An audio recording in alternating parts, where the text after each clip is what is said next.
Welcome back to Nick Lenz's Comic Corner Classics. This episode number 1990, it's 2094, episode number 1988. Now, these two trades here I'm reviewing, one is the penultimate trade I talk about for this particular series of trades. The other one is the final one. Alright, first up, Age of X-Men X-Tremists.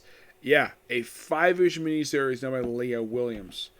The lineup of this book is quite interesting, to say the least. Of course, it's from the world of Age of X-Men, and of course, people with memories being manipulated in this reality, and these people are basically the enforcers of basically the law.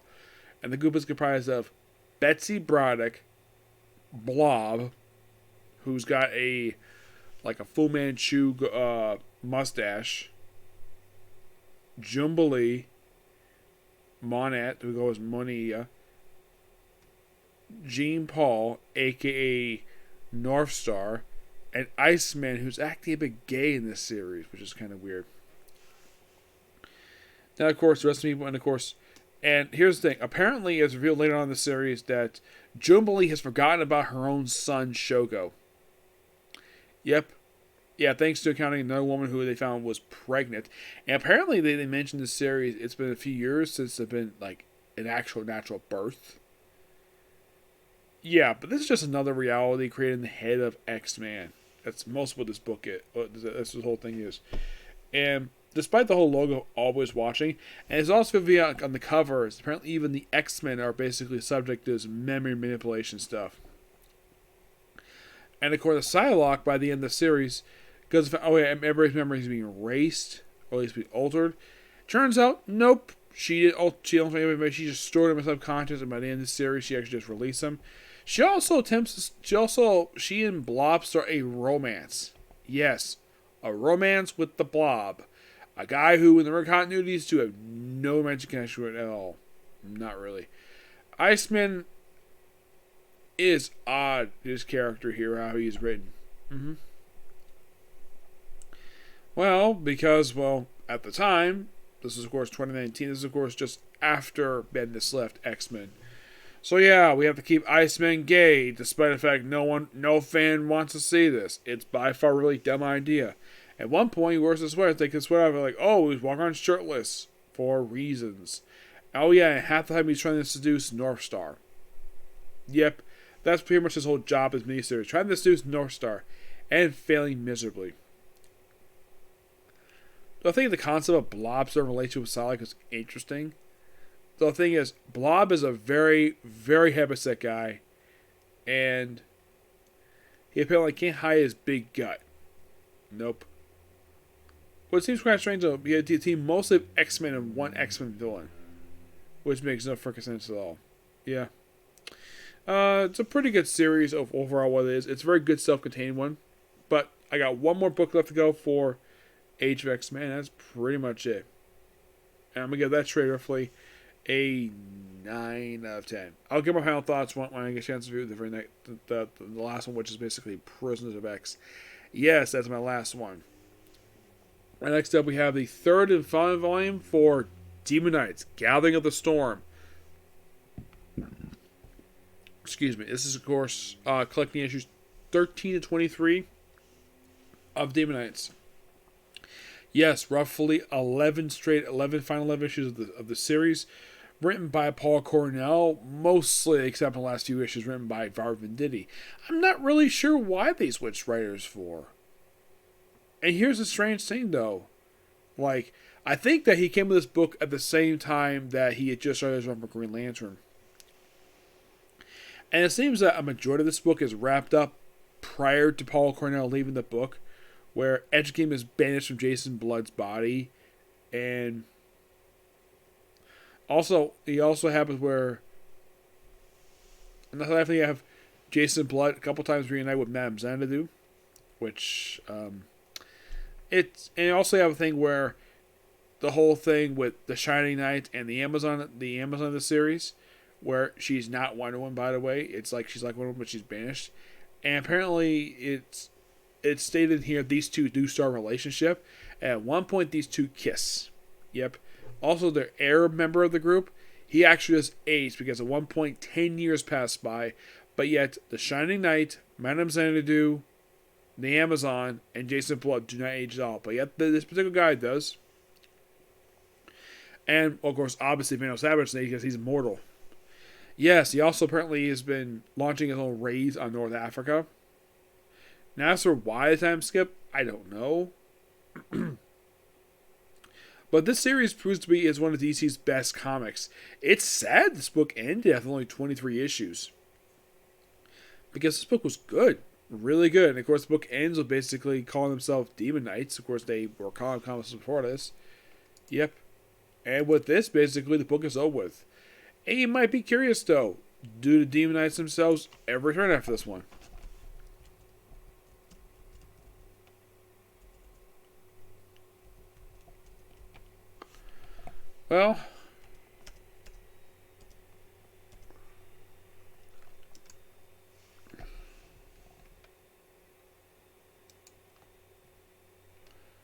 Well, the team itself is not been pretty much been active.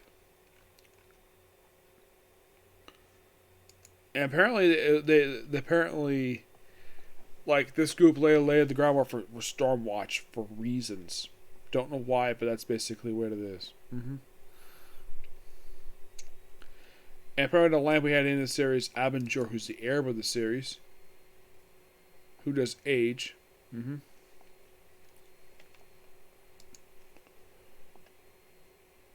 X-Tremists, who is the Amazon, Shining Knight, and Horsewoman.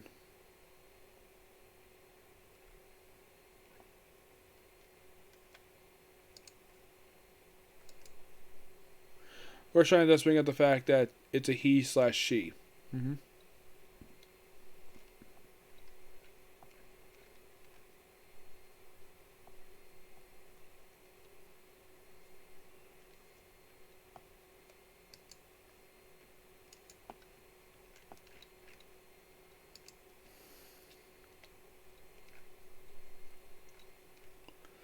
I mean, is there any major death in the series? Not really, no.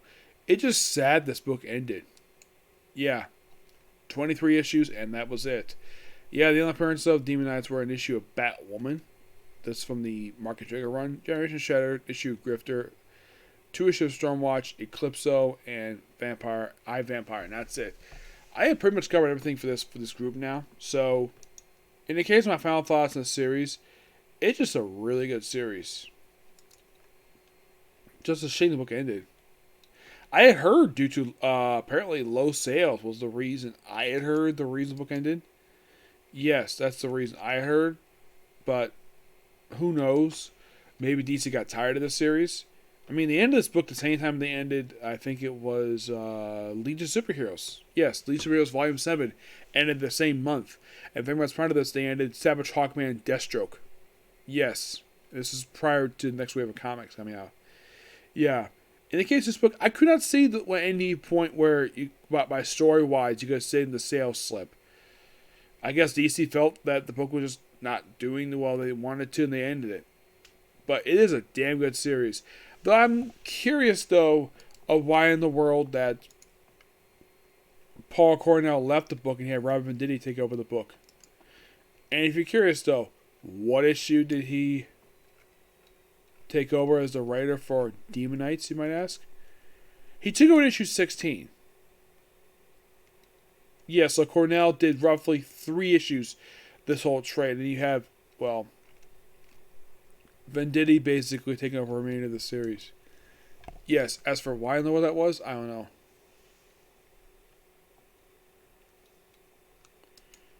But yeah, with him basically with this review now, like, you're probably thinking, okay, what else is left to go for him, per se?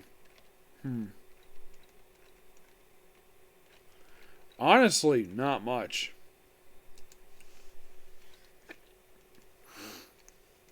Because I'd probably say I probably reviewed just about everything except for, I think like the only thing I've just War of Krypton. And that's the only series left to go for him. Just War of Krypton. Yeah, that's mostly it to go for him, because I've pretty much covered everything for him. Yep. Paul Cornell, you might ask? Well,